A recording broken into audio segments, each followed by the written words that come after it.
Hello and welcome to Wolfman Gaming. This is my Bloodstained Curse of the Moon 2 blind playthrough. And we are at level 7. It's called something like Unwavering Resolve or something in episode EX. And I realized something rather sad about this game, because after recording the last video I decided to call it a day and turned off my PlayStation. Everything was fine until today, when I decided to continue my recording and realized I had to restart this level from the beginning. But the good part is there are actually two perks to this, because I have studied this boss. I've watched through my videos and realized that there is actually a pattern to how those sandworms, as I call them, come in and join the fight. And also I've managed to get the what's it called? The defense up that I couldn't get in the last episode. Because I actually found out that there is a method to this boss's madness, and it's one of those things that when you see it, it's quite obvious, and that is how those sandworms move depends on the position of the boss's hands. And I'm really putting Alfred's subweapon through the grind, and I don't want to use it all up before we have put decent damage into this boss. And I must say that Sangetsu's subweapon, the Morning Star thing, I love it because it packs a brutal punch. Shit, I am so screwed. I am not screwed. Come on. Oh yes, there we have it. That's the money shot. I'm gonna move up here in case this boss has some kind of disgusting desperation attack.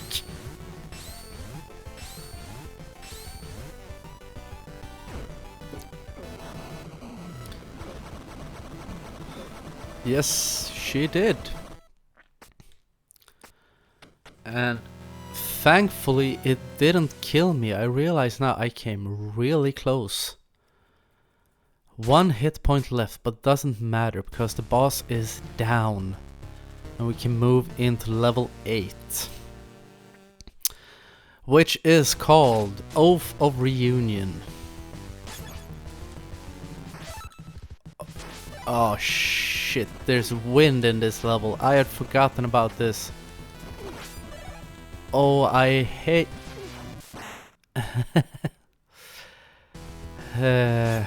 okay, let's see. Oh, this is no fun, and there's so much snow and shit on the screen, so it's really hard to see what the hell you're doing. Okay, we're gonna do one of those YOLO runs.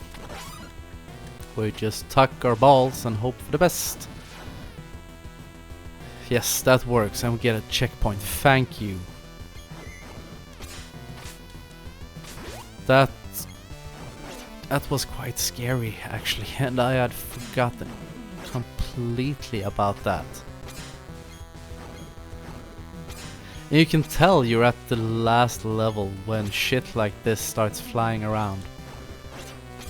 I tanked that with my knee, but that's okay. Because why not? I would really have loved a blocking system in this game. Would have made things so much easier. But it wouldn't be a Metroid or a Castlevania style game if you could actually block. Now would it? Yes, here we have a checkpoint. I'm actually gonna do a control death. I'm gonna use the Wimp's Way. Because losing 2 characters so early on, and I don't want to risk anything, and by the look of it there are bats up there, so I want to be able to use Jebel.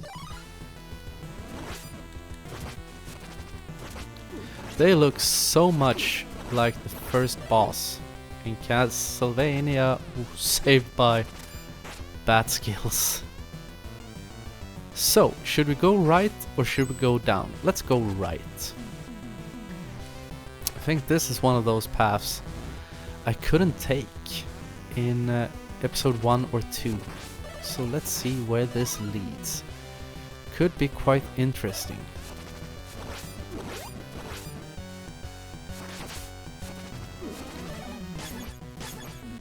There comes the sledgehammer going back. But I'm not falling for it, big boy. Ah. And I'm really happy I got that defense up ability. Because it really feels like that made a difference. So should we go down? I'm gonna go down. Because there might be some kind of upgrade down here. And seeing as that last boss did go quite well. But that is something I had forgotten about. Going into starting the recording of episode EX. Once again, there's lots of shit on the screen. But going into the recording, I had forgotten about all these defense upgrades and attack upgrades. And at the beginning of this, I loved the shortcuts. I tried to cut through everything I could, and I feel a bit like I actually trolled myself in doing so. And I feel I trolled myself by going down instead of going right. Hell no, I'm not missing out on this one. Big heart. I wonder, can we respawn that? Yes, we can. That's great because Miriam is low, Albert is low. So we're just gonna do a quick run up and a quick run down. Get all of our characters up to full health. But since last time I recorded,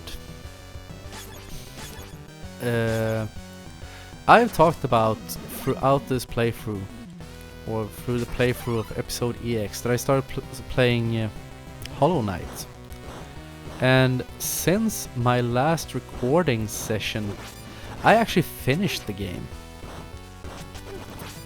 And I took down the Hollow Knight, which is the boss the game is named after.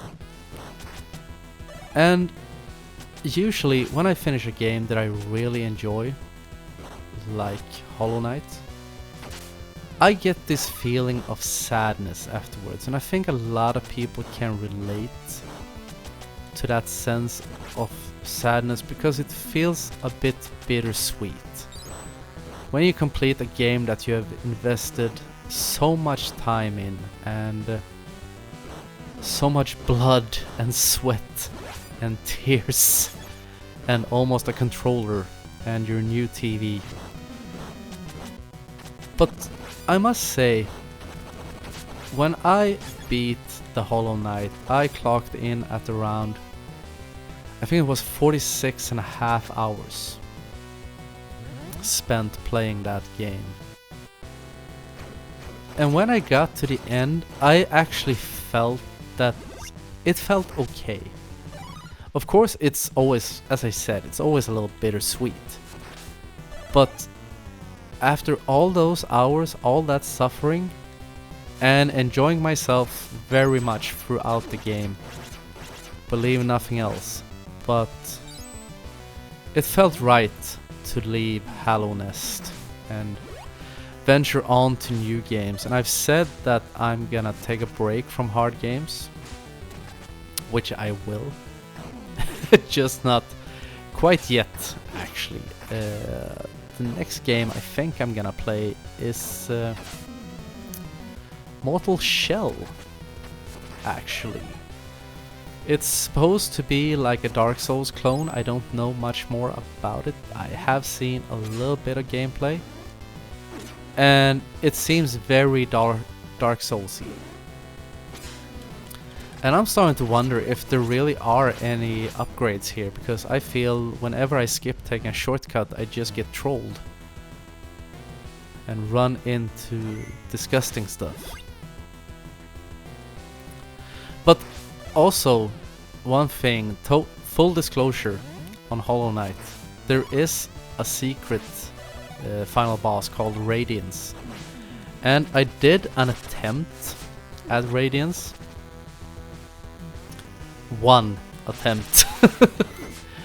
Because I got my ass handed to me so quickly, I barely knew what the fuck was happening. Suddenly I was standing outside the store with my ass in my hands and slight discomfort. Because in Hollow Knight, enemies or bosses, you have, I think you start off the game with 4 hit points, and you can upgrade to 9 and you can use different charms to get even more hit points, but I had 8 because there were 2 upgrade items I hadn't picked up. Oh dear god, I hope there is a checkpoint after this mess. And where was I? Yes, and the Radiance, the secret final boss after Hollow Knight.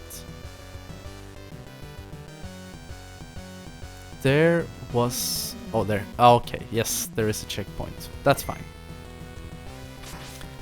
The Radiance does 2 hearts of damage. And as I said, I could take... I had 8 masks, so I could take 4 hits. And I was not prepared at all for the aggression that... Isn't this the same boss as in episode 2? I recognize that giant mosquito looking guy.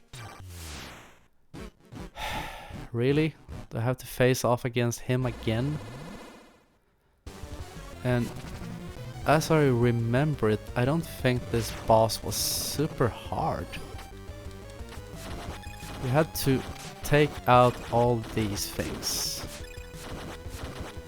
And Jubble... that did not go as well as I'd hoped. But we do have Sangetsu's Morning Star weapon, and I really don't want to lose that. That could also be great.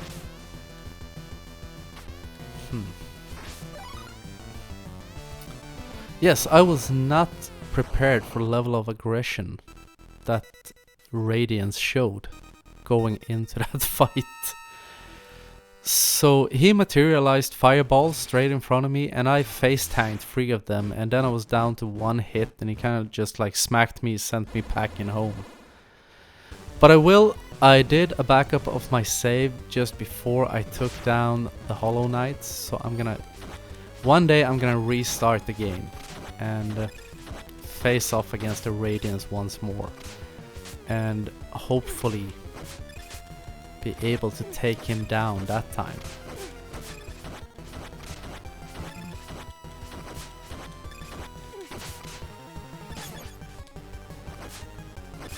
Why didn't I think of this earlier?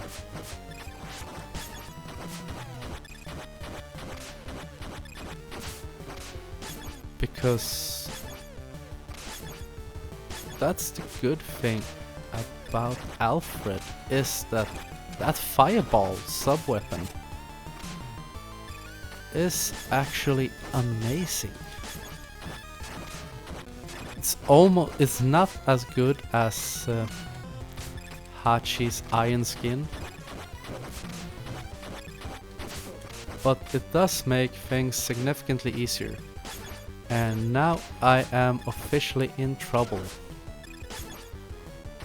because as always with these bosses there is a lot of shit flying around. Yeah, this is not gonna go well.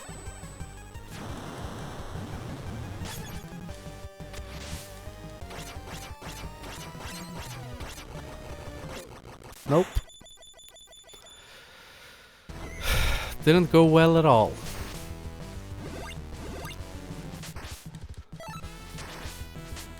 And if I recall correctly, do they respawn the ice? Because if they do, I'm just gonna kill off my remaining characters.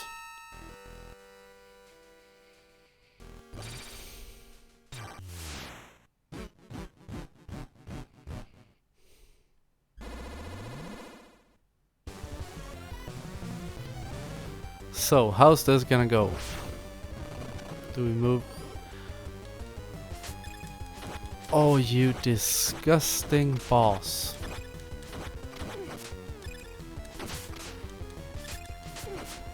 Oh, I hate the clunky controls in this game.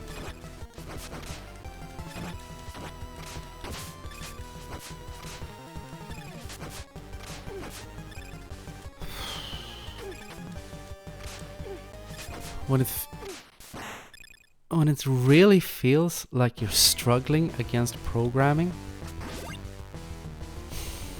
I'm just gonna go in and kill myself and cut this episode a little bit short.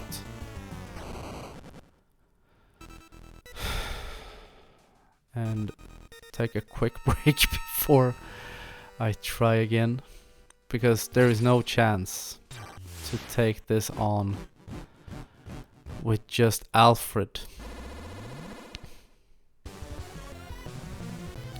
Come on.